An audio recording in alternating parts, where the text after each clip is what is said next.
the other team, his team never lost. And the good players never won. We didn't realize it at the time, but some of us needed to learn how to win, and some of us needed to learn how to lose. God's wisdom surely flowed through Howard. If we think Howard's wisdom stopped with his role as a teacher or coach, we'd be mistaken. Out of the school, Howard shared wisdom, too, simply through the way he chose to live. A dear friend says, Howie and I frequently talked about our exercise routines, and of course, Howie, who I know worked with the Indiana Pacers conditioning coach, covered his routines in such details that at times it seemed like an actual workout, even though we were only talking on the phone. And this friend shares, I have named one of my backward hill walks at Glen Canyon Park the Howie Walk, as a tribute to Howie, in dedication to our friendship, and so that I will keep doing what he taught, devoting time to keeping my mind and my body strong and active. It makes sense with his passion for nature and caring for the gift of life in both mind and body, why he dedicated 37 years to being a volunteer and president for the Decatur County Park Board. God's wisdom flowed through Howard. We give thanks that his children will speak in more detail about his life, including his love and his deep passion for his family. Yet even though we didn't get to know him personally, we feel we do know him through all of your stories and the amazing letters that were written to him. Thus, it is very clear to us that he was a rare and special person indeed. And we have no doubt that his family brought him the most joy of all. He will live on forever through each of you. We know he is so happy with his grandchildren, with who you are and who each of you is becoming. I hope that you can still hear him cheering you on with love and wisdom, just as he always did. Perhaps you can even sense his presence at times, seeing him jam away to Lady Gaga's poker face, bringing you smiles and playfulness once again. Let your heart hold fast God's wisdom, for the path of righteousness is the light of dawn, which shines brighter and brighter until full day. How brightly Howard shone. How brightly Howard will forever shine. For the thread of wisdom that was woven through him from his faith, his parents, his bond with his wife and his children and his grandchildren will forever weave through those he loved. As is vocalized by a fellow player who said, "While we have not interacted much in recent years, my memory of Howard and his positive impact on my life will continue to endure. The influence of a person that fine and moral never ends." Thanks be to God for infusing Howard with such wisdom.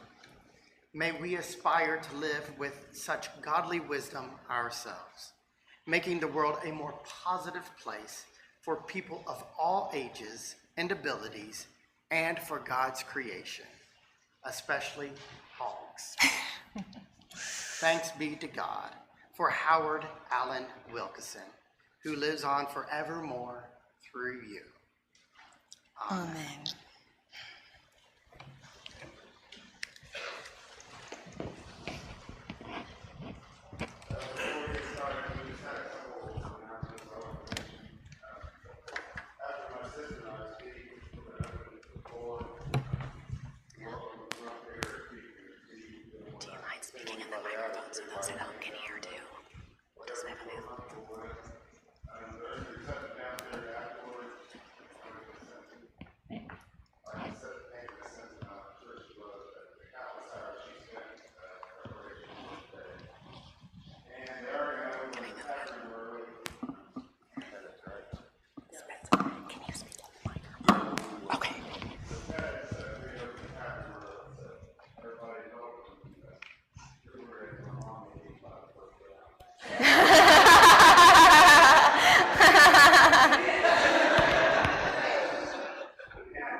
Well, with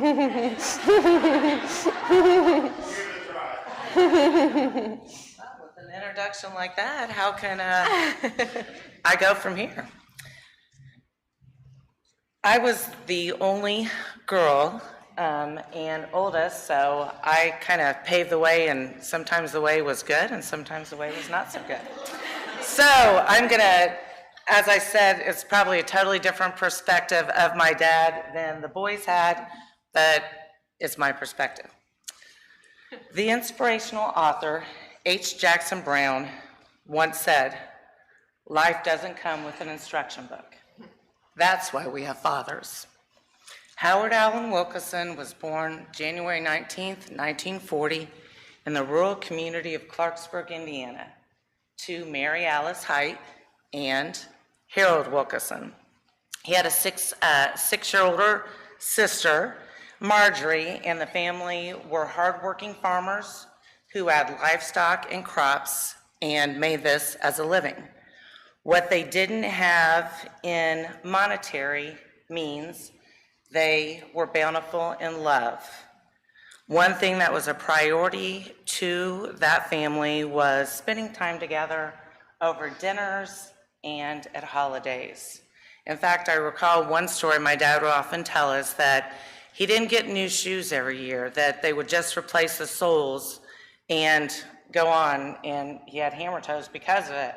But they, again, never struggled for something to eat. My dad was the laid-back parent, the one who didn't like conflict. He was fun-loving, generous, and loved to tell a humorous story or joke with a twinkle in his eye and a sly grin on his face. He taught us many lessons in life, and I'm going to recount some of these memorable ones from my childhood to my teen years and my adult years, and I'm going to call these Lessons from Howie. Lesson number 1, prioritize God and the church.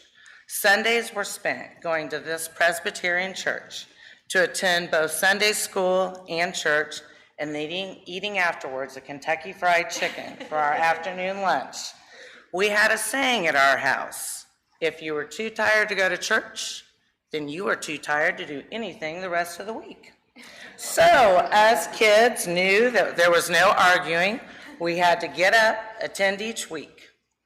Dad read the Bible nightly and could often be seen in my parents' hallway with the light on before bed, reciting his verses.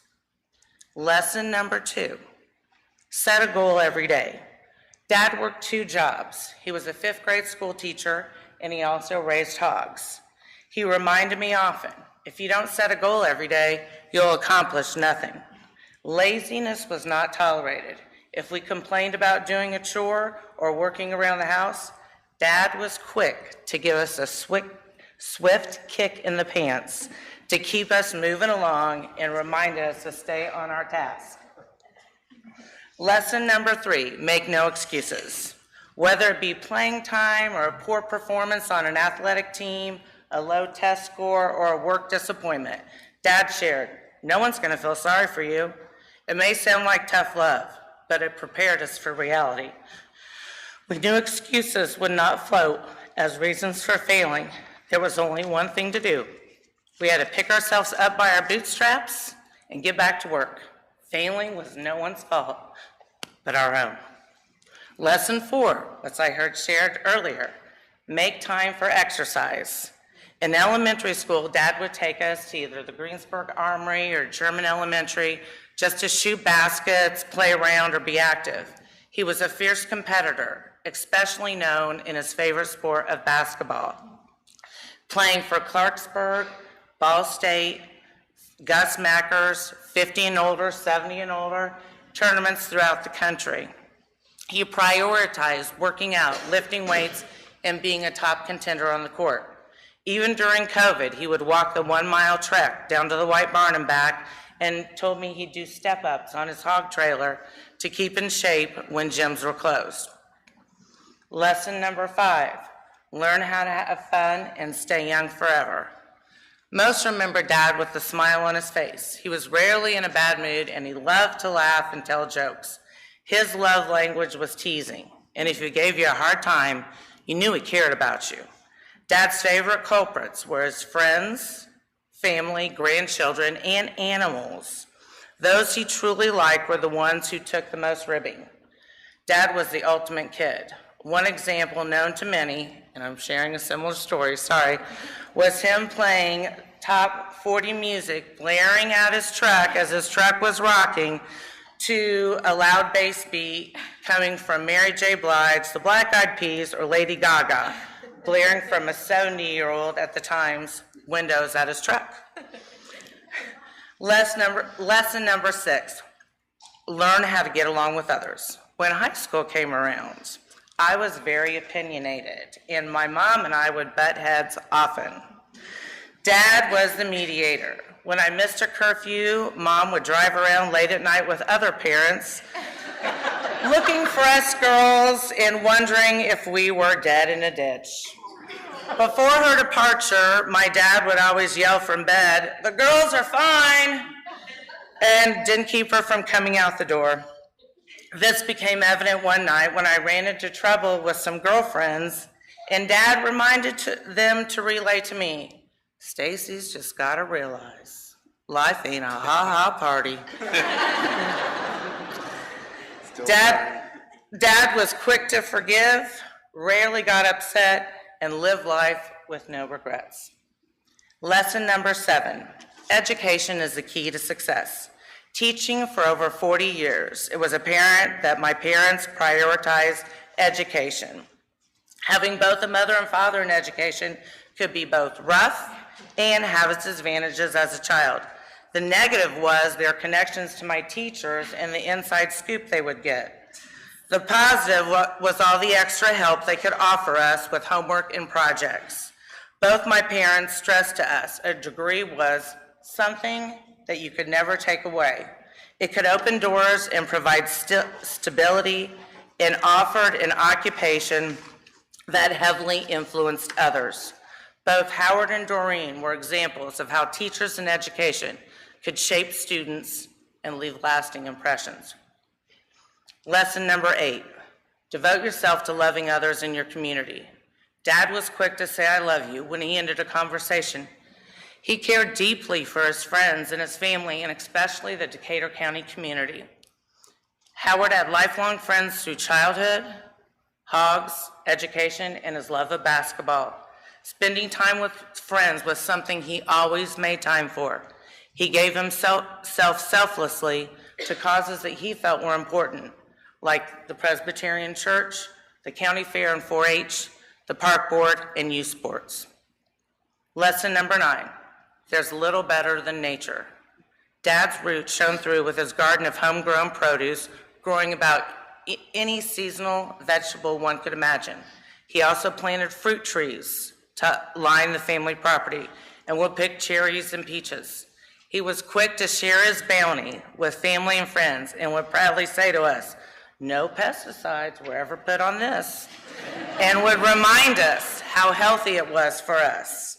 Okay? His love for animals was also evident from his swine herds to his family pets. He was known to be seen lovingly teasing an animal, or Pepper, his adopted stray blue heeler, who now is with Miles, riding shotgun in his truck back to the hog buildings. And the last and final lesson, number 10, be present. Dad was in regular attendance to his grandkids' events, from basketball, football, softball, and tennis matches. He loved to brag about them. As I became a parent myself, he and Mom showed up bi-weekly to watch my kids as I went to my chemo treatments. And he would call weekly to check in. I still have his voicemails on my phone. He's often heard saying, "I didn't need anything. I just wanted to check in on you and see how you're doing." Sorry. You live on. You never die. You live on in the hearts of the people of whose lives you've impacted. That's a famous quote in the book Tuesdays with Maury about his famous professor, Maury Swartz. Dad, I know that our love is forever, and I'm frequently reminded of your presence. I feel it when I hear a favorite song, when I see a sunset, when I see your grandkids mimicking something that you have done. They're your living legacy that you live on through your grandchildren. And when I say their names, I'd like them to please stand. As evidenced through Miles, as he continues his degree in ag and is instrumental in Miley winning her grand champion barrow at the 4-H fair. As evidenced in Drew, as he continues his business degree, playing football for Marion and scoring touchdowns and being selected the MSFA All-League Honor First Team this year. Evidence in Alexa, as she continues to not give up and pursue her nursing degree to help others, working part-time as she's doing it. Evidenced in Melina, as she continues her degree at Ohio State, winning accolades in softball for Big Ten freshman, Big Ten All-Tournament, and third-team All-American. Evidence in Reese, as he's going to continue his academic and athletic career as Marion, winning Mid-State Conference, All-County, 5A, All-State Offensive Team.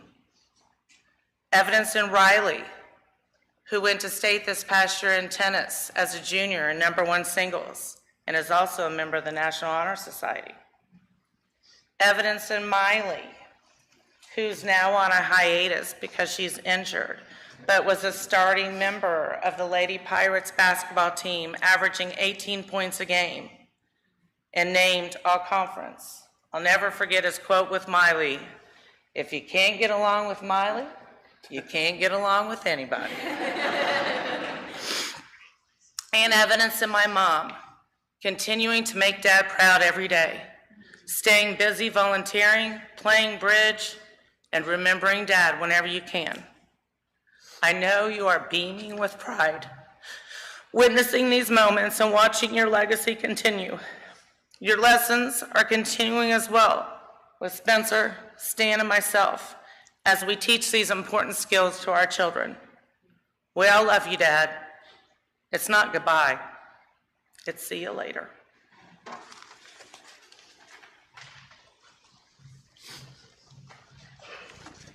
Okay, hard to follow that one. There's quite a bit of similarities, but maybe said in a different way. So, Howard Allen Wilkison, February 19th, 1940, November 15th, 2020. As the preacher said, husband, father, grandfather, teacher, mentor, friend, and child of God. It is hard to believe that it has already been over 2 years, but this celebration is something my mom wanted to do, and is also something my dad truly deserved. The goal of today is not to focus on sadness, but instead celebrate the life of a beautiful, selfless man, as that is exactly what he'd have wanted. To do this, I wanted to reflect on the life lesson values he has taught me and describe some of these with examples similar to what Stacy did. So I don't think I have 8, but I kind of bucketed several together. So it's actually longer, but we'll see how it goes. Drive, passion, dedication, work ethic. My dad was a person that never settled for mediocrity. As everyone is aware, one of his main loves was basketball. He was self-taught, starting by shooting baskets in a gravel barnyard with a goal nailed to the side of the barn, literally just like you saw in Hoosiers. Even though his parents did not have much interest, his dedication to the sport enabled him to get a full-ride scholarship at Ball State after being noticed during intramural games. He still holds the Greensburg sectional scoring records. Many of us here today have played countless hours of basketball at German Elementary and the Armory, at least 3 to 4 days a week for decades. There was never a designated end time, because if you lost, it was always one more game. One more game. From 1960 until 1972, he played with an F&M oil team, winning 3 AAU titles and beating many Division I freshman teams, when I think at that time a freshman could not play varsity. So I know there's not many left. Mr. Ross, Mr. Barker, probably not a whole lot left from that era, but glad you guys are here today. Later in life, he won 3 60 and over master championships that were held in Florida each year. 2010 was his last championship, and I can remember him being the leading scorer of the tournament, but coming in second place.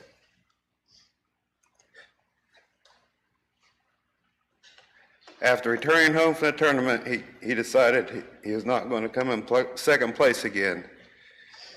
He turned his workout routine up even more, running more stair laps. At the German, that was his common thing to do. And again, against many ex-NBA players, his team won the NBA title, and he was tournament MVP, averaging 45-plus points a game. More than anything, he is very proud of the lifetime relationships and memories that he gained through the sport of basketball.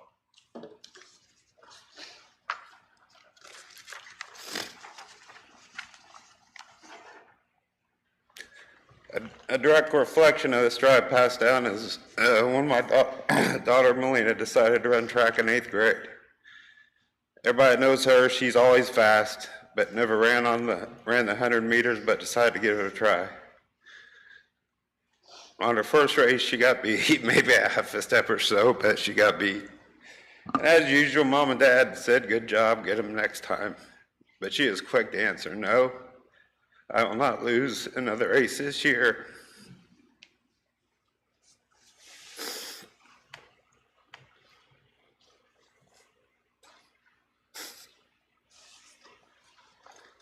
And to no one's surprise, she didn't.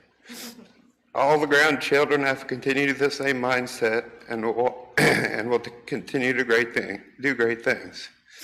I didn't want to single out Melina, but this is always something that had stuck with me.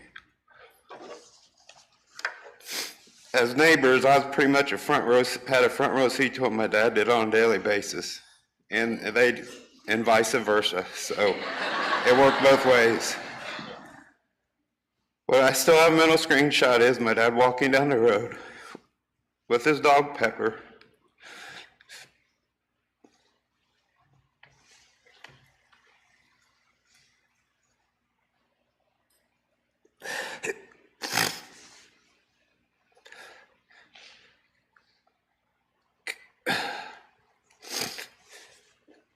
Catheter bag swinging within his pants leg or hanging down below his shorts. This continued even up until I went to the hospital. It's something that I draw inspiration from every day. Hopefully this gets a little bit easier. Successful. Dad was from a farm that basically started from nothing. Small farmers that learned how to pinch every penny, made do with what they had. I mean, with the small circle, Linvilles, Jackmans, I mean, you're talking about a 10-mile radius with some very successful people. After marriage, I think my mom helped with the penny pinching mentality that continued to allow them to have financial success. For whatever reason, Dad decided to branch out into show pigs at some point, and was one of the top spot breeders in the country, competed on a national level. Another example of being self-taught, starting out by getting to the gate in show terms, which means you bring 20 in, 10 get to stay, and 10 get to go. He was the 10 that got to go when he first started. And then working tirelessly to raise elite breeding stock. Fortunately or unfortunately, my son Miles has been the only one that inherited the pig gene and has soaked up learnings from my dad and is already doing well. At a macro level, it is every parent's goal to make a better life for their children than they had for themselves. And that is definitely a position my parents have left us all in.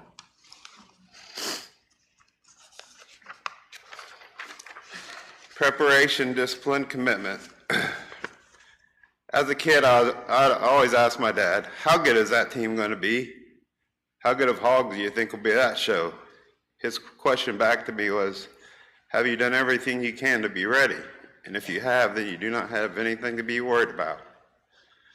Looking back, the life lesson was, control what you can control. And if you haven't put in the work, then don't come back to me feeling sorry for yourself. Life will reward you by how much you put into it. All of the grandchildren have taken this to heart, and they have shown commitment to being the best versions of themselves and work tirelessly to achieve their goals. Whether it's lifting weights, hitting extra balls, softballs and tennis balls, shooting more baskets, getting a tutor, practicing after practice, taking no days off, whatever it may be, they understand without discipline, you have nothing.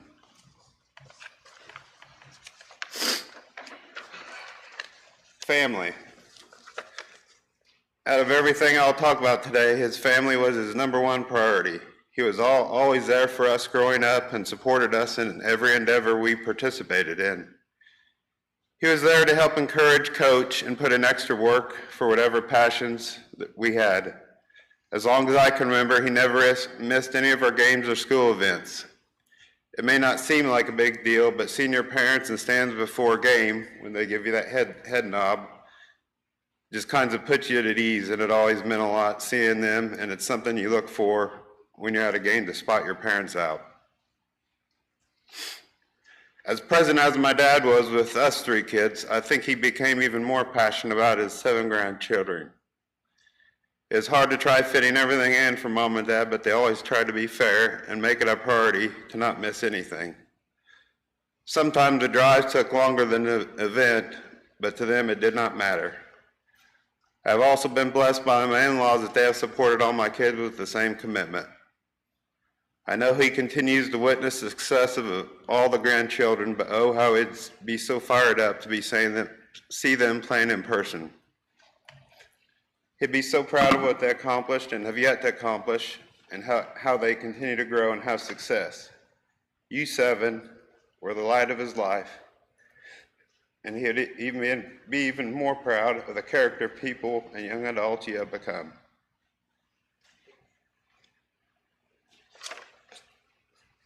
Beyond his immediate family, he also had an extended family, teaching for 44 years.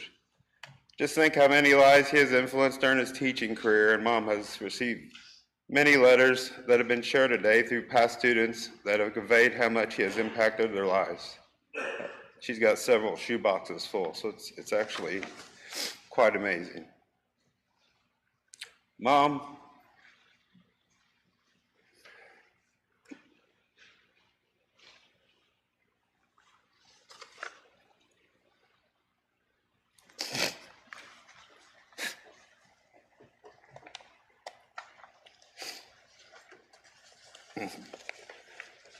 I just want to say how proud we are of you and how strong you've been during this entire time, because honestly, you have shown more strength than anyone. Just imagine being with someone over 50 plus years and then overnight that person is gone. I know in her heart she loved him more than life itself and looked forward to the day they meet again.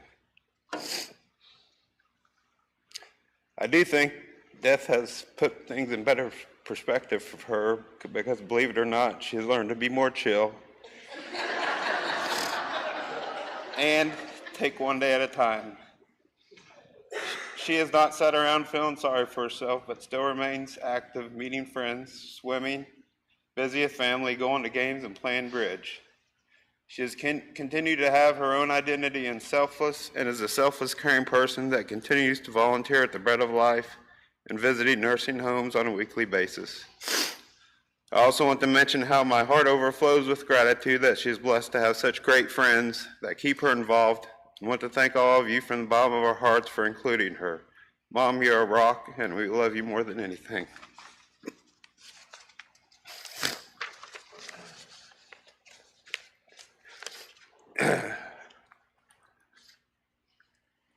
I wanted to play a song that as soon as I heard it, there's an instant connection. Since then, I guess I've played it over 1,000 times. The song was written about a singer's mom that had an early onset on Alzheimer's that passed away in her early 50s. The song was written specifically about his mom, but also brought out a lot of personal feelings, and I wanted to share my own interpretation. The song is called Blank Stares by Jay Allen. Every verse is so powerful, but I just wanted to pick out a couple of lines that had a big impact on me. I encourage everyone to listen to this song at some point in time, but I want to play it today and expand on some of the verses on how I was touched and what they mean to me.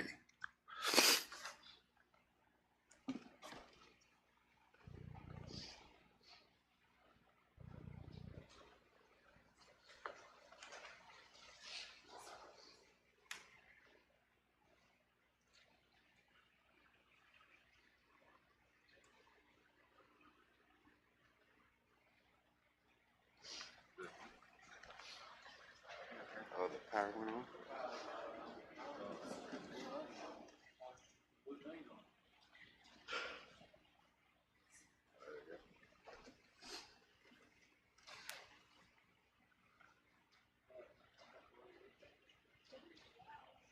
We'll see.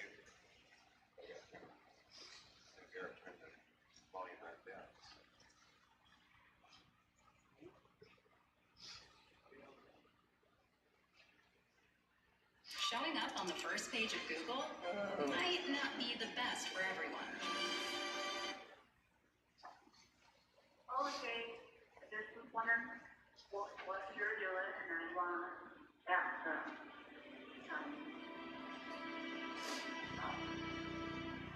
when you stay happy. There's a voicemail that I keep. I listen to it just to hear you speak. Every song turns to silence, just a lie. No, I love you all goodbye. Like you saw the phone in your hand and you didn't know why. It's crazy how you come and go so fast. Oh, how do I get you back? If I could only see the cracks you're slipping through. Wish I didn't feel so helpless when it comes to helping you. Hold on. So I keep holding on to every little memory made of you and me. Every little glimpse of who you used to be. I know you're still in there. Deep down somewhere, I swear I still see.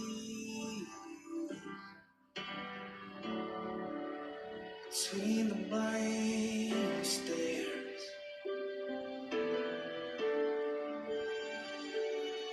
It's the first thing that I think about when I wake up and when I lay down. It's the last thing I feel crawling through my mind.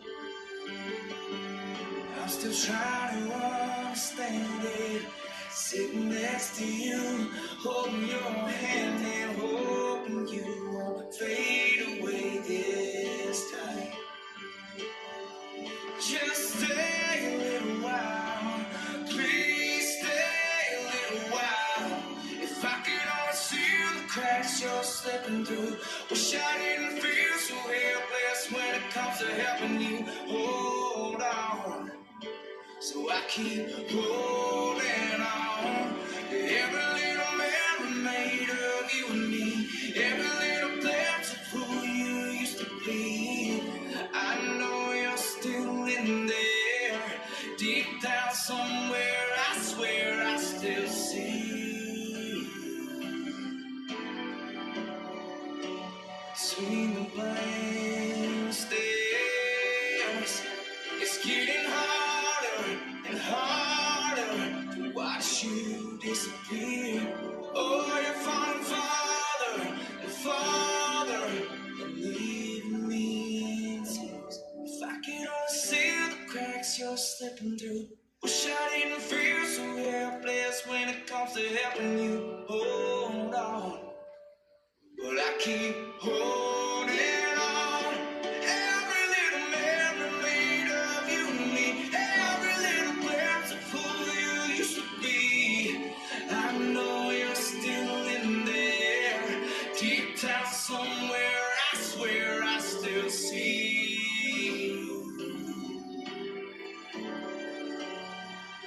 Yeah, I still see you. between the blank stares, between the blank stares.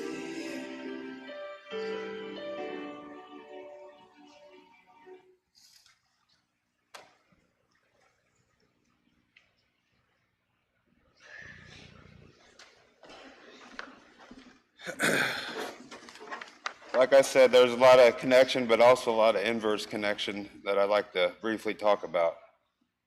One verse, there's a voicemail that I keep. I listen to it just to hear you speak. I think my sister mentioned she had a voicemail. I actually do not, but my words are, honestly, I do not need one because we have our own conversations on a daily basis. Saw the phone in your hand and you didn't know why.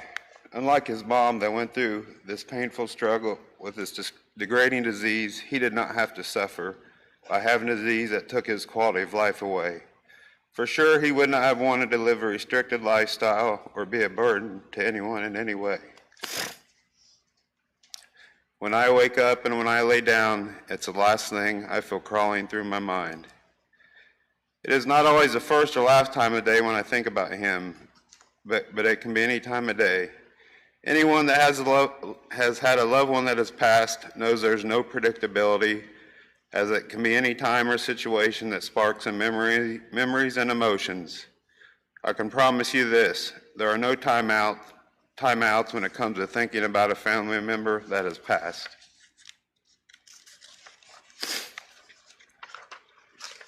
Another verse, wish I didn't feel so helpless when it comes to helping you. Honestly, this has been one of the hardest things to rationalize and not put blame on myself, compounded by not being able to be there during COVID. I realize it is natural to think about all the what ifs and what I could have done differently to help or prevent the situation, but it definitely tugs at my soul knowing that there was nothing I could do to help. From this dark place, I just try to pull things out, to learn things about myself and about potential from that as the dark times institute growth, as you find no answers in the light. It's a too happy place, it's too nice, and we don't need to be taught how to live in moments of happiness, as all those come natural. Life will take you to these dark moments, and that's when you reflect, grow, become stronger as a person, and become closer to God. I still see you between the blank stares. Blank stares to the singers when he said his mom would be looking at him and he'd be seeing right through him, showing no reaction or not even knowing who he was. To me, blank stares when I'm in my quiet place, completely calm with a clear mind, just reflecting, soul searching, talking to my dad, or in deep prayer with that blank stare. At the beginning of the song, that was his mom's voicemail, talking in her cluttered and confused voice. And if you listen closely, the last thing she said is, I wanted you to stay happy. If my dad was here today, that is the exact same thing he would say, and is saying that now. He would want everyone here today to be happy, live your life to the fullest, and enjoy every minute you have in this lifetime. Last page, so get in there. Sorry. Like myself growing up, I think all of us here today think and thought about of our dads as a superhuman person that is like a character in a book. As a child, it was my perception that time would stand still and everything would always remain the same. My dad would be the strongest person ever, my hero, solve every problem you had, and would always be there to console and take care of us. As you get older, it's amazing how time just flies by, and what I've learned that my dad is still that superhuman figure as always, but just not in flesh.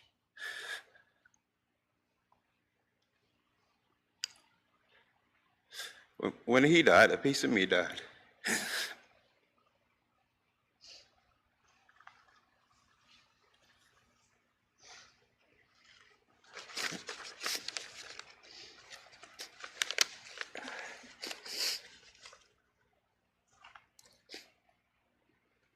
A piece of my heart and soul was taken, but at the same time, has made me mentally stronger. Like it really looks like it, huh? And I know he had wanted all of us to keep moving forward and not quit. Wanting to continue to make him proud is what continues to drive me every day. In every way, my dad has impacted our lives more than he would know, and we're all better people by knowing him, and he is watching. He'd want us not to feel sorry for him, but to love and live life, not to take one day for granted, and to go out and have a positive impact on this world, to make it a better place.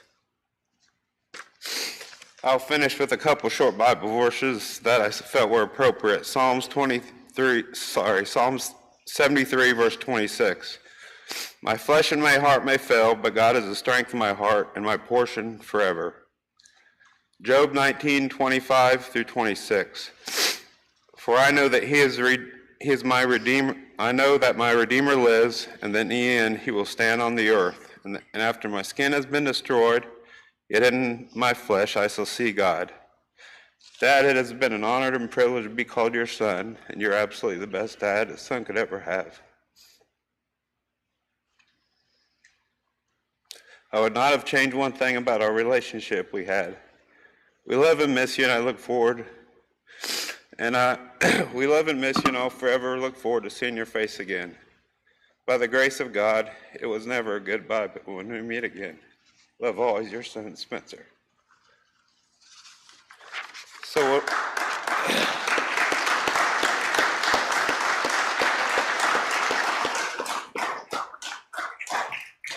open up to the floor. So, Mr. Jackson, I think you were. Okay.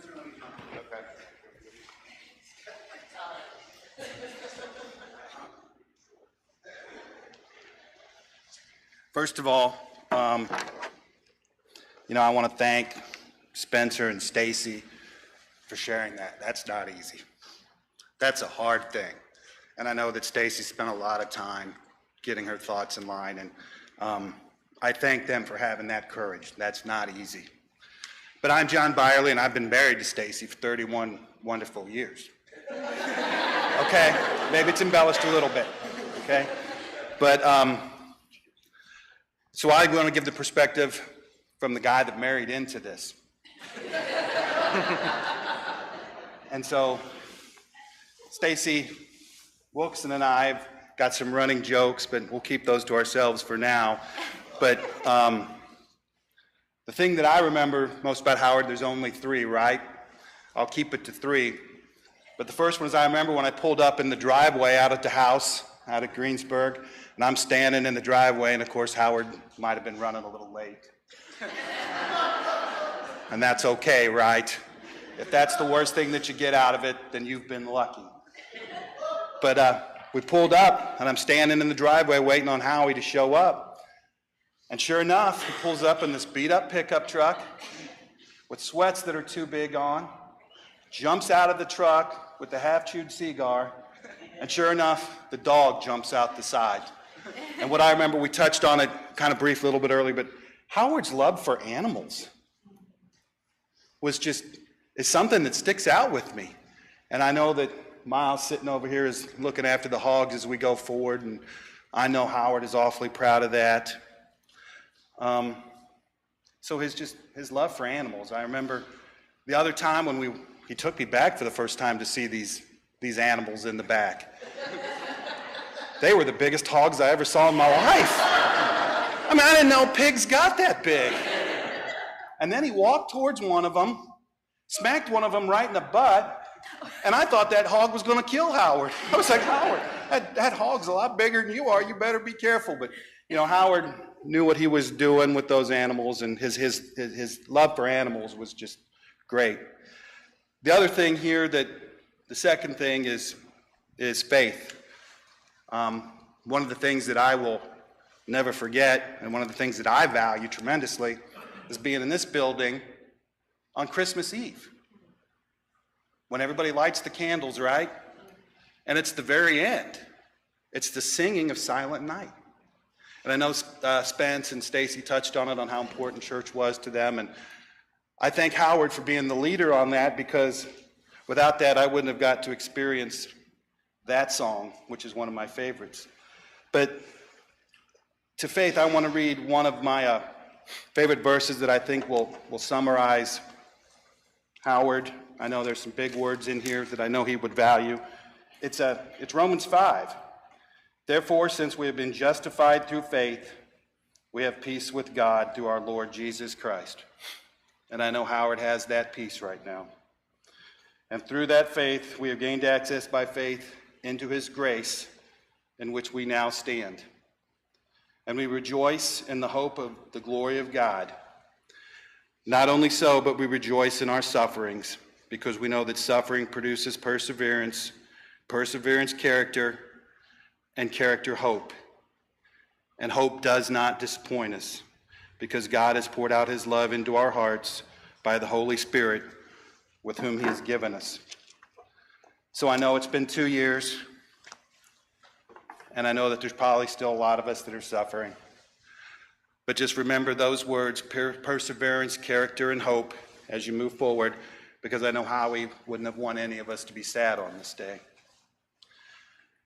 And so the third and final thing, and I know we've touched on it, but this one really goes deep into me, because I'm a hoops guy, right? I grew up, I played high school basketball, and I thought I knew what it was to be a hoops guy and a hoops fan, until I got to Greensburg, Indiana.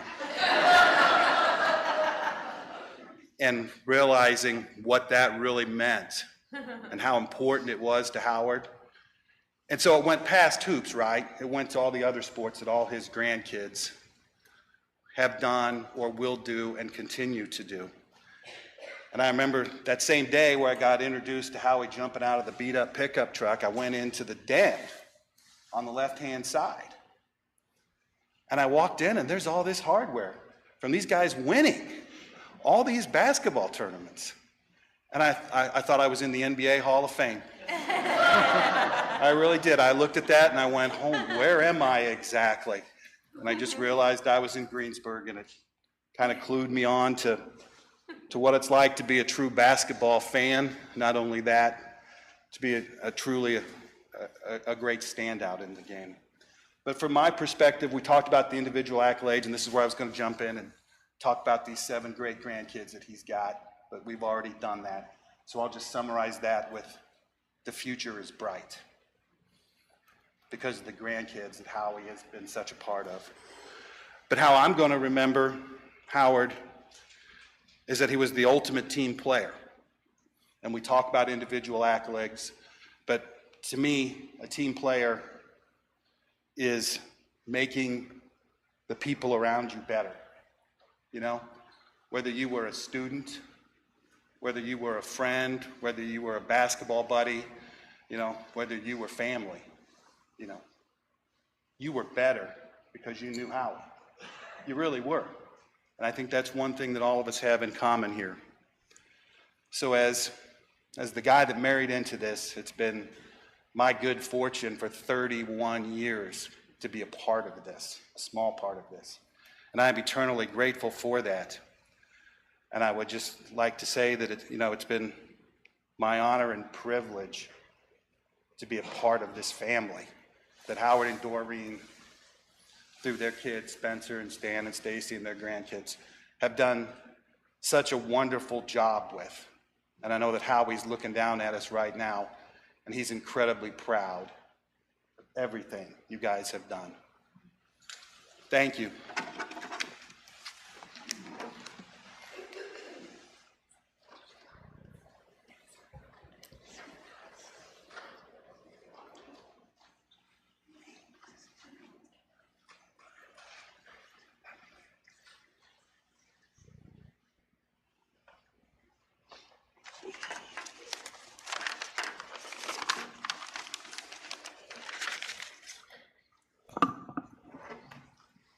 Well, thank you. Doreen, Stan, Spencer, Stacy. I'm truly honored and blessed to be able to get up here and talk about your dad. He's truly a great friend, one of the best friends I ever had. And as I was sitting back here trying to get my thoughts together and listening to what everybody's saying about Howard and all the good things and his spirit and love of church and love of people and school. I already knew that. I'm going to tell you, Howard was one special, rare breed cat, okay? I don't know how we came to be such good friends. You know, I'm 15 or 16 years old. It could have been hogs and women. Maybe not necessarily in that order either. But, you know, we came together as friends at a time when I think we all needed it, with Howard and the Linvilles and Angles, and we were all neighbors and all about the same age and all had the same goals. Everybody wanted a good hog, right? And that's kind of what kept us going. And Howard also, like I said, was 3 years older than I am. And he had a beautiful car, had a 59 Ford convertible, which at the time was one of the hot cars. All I had was a four-door sedan.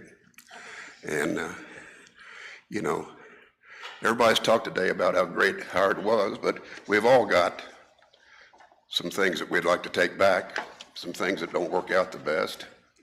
One thing that always bothered me about Howard, okay? The guy had no concept of time.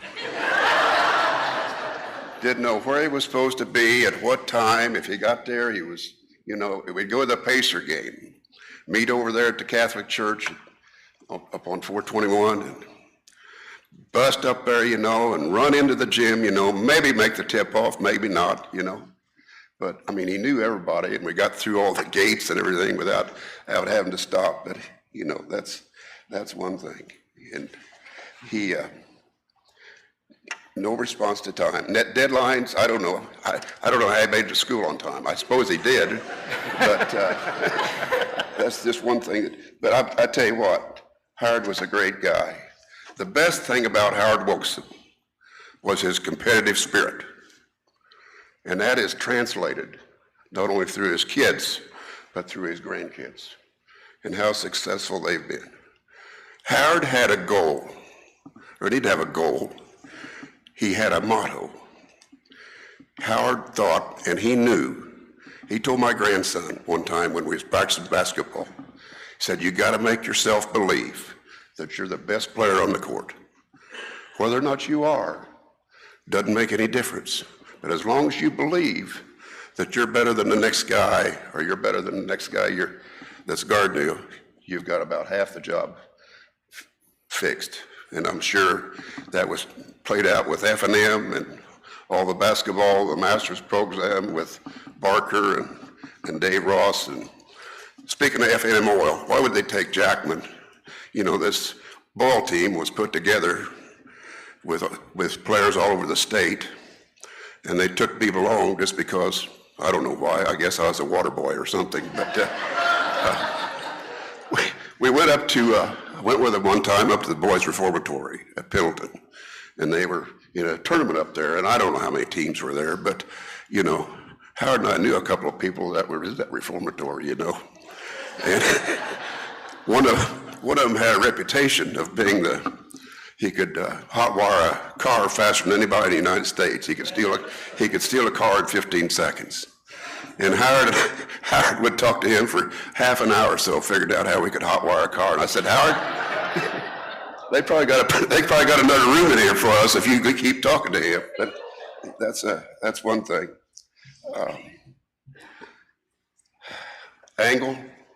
Larry Angle was in on because he was a neighbor, and he had a basketball goal nailed up on the side of the shed, like you said, with 16 penny nails and a 40-watt light bulb above it, you know.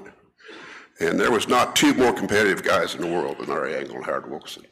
I mean, they just beat each other up all the time. So,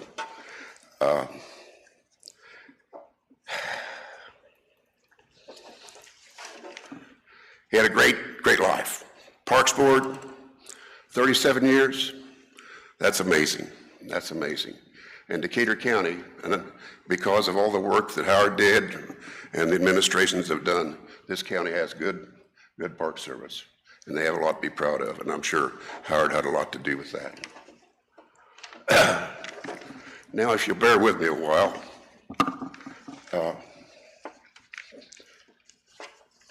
I've been asked to talk at too many good friends' funerals, but I got a little poem that goes a long way. I'd like to read it to you.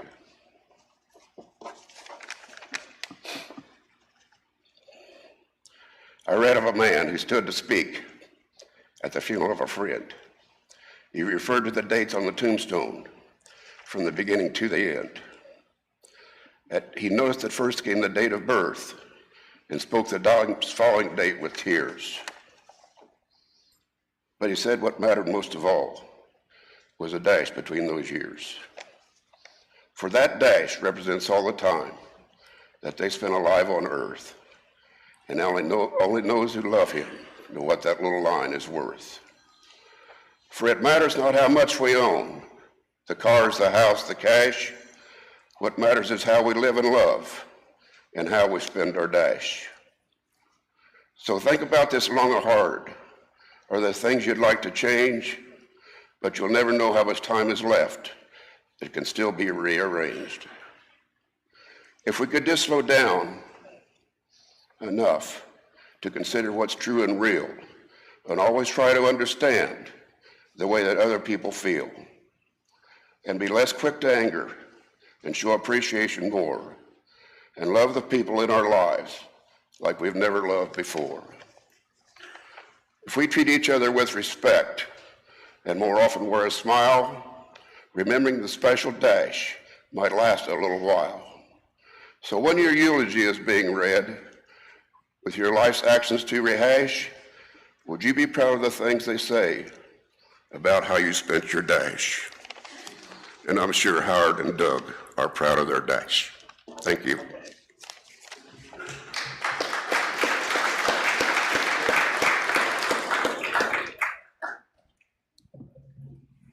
I thank you so much for the beautiful stories that have been shared today, and we truly, truly hope that you will stay after the service today and please share with the family and with each other all of the stories that are on your minds this holy day. I'll invite us at this time then to join in the spirit of prayer.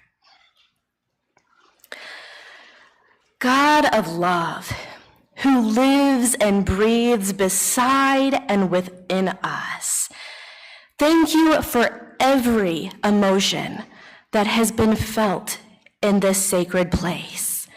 Thank you for all of the beautiful stories and the life lessons about a wonderful, special man. Continue to give your light, your wisdom, your courage to Howard's family. Marjorie and Jack, Doreen, Stacy and John, Spencer and Annie, Stanford and Stacy and Miles, Drew, Alexa, Melina, Reese, Riley, and Miley. Comfort them, whatever they feel this day. Bless them.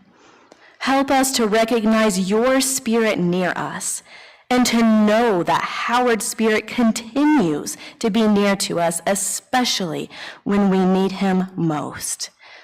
Thank you that these loved ones have been privileged to share life with Howard.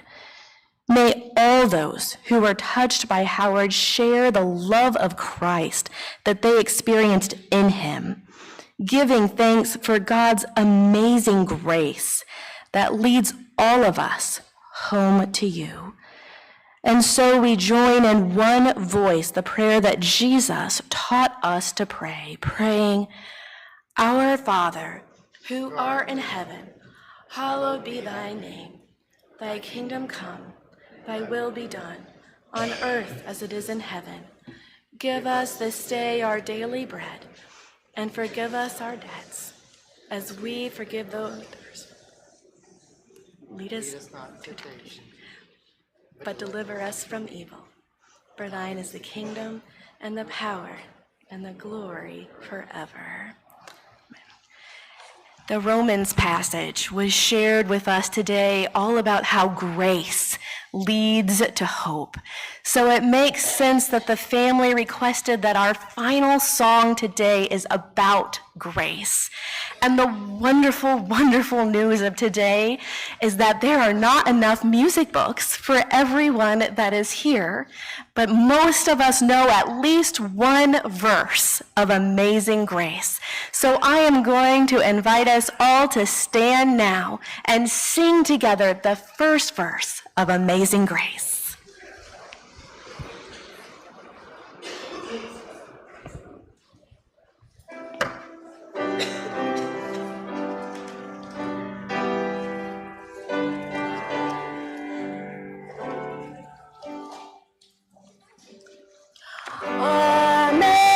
Amazing grace, how sweet the sound that saved a wretch like me.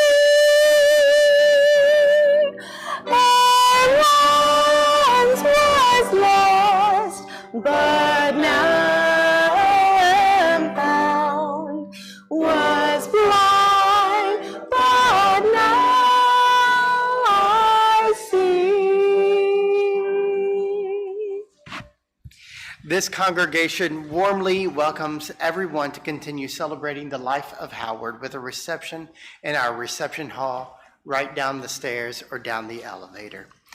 And let us remain standing and join in the commendation. Into your hands, O merciful Savior, we commend your servant Howard.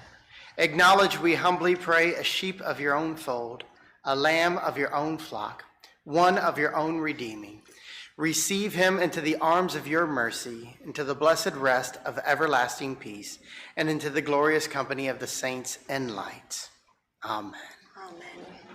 Receive this blessing. May the peace of God, which passes all understanding, keep your hearts and minds in the knowledge and love of God, now and forever. Amen. Amen.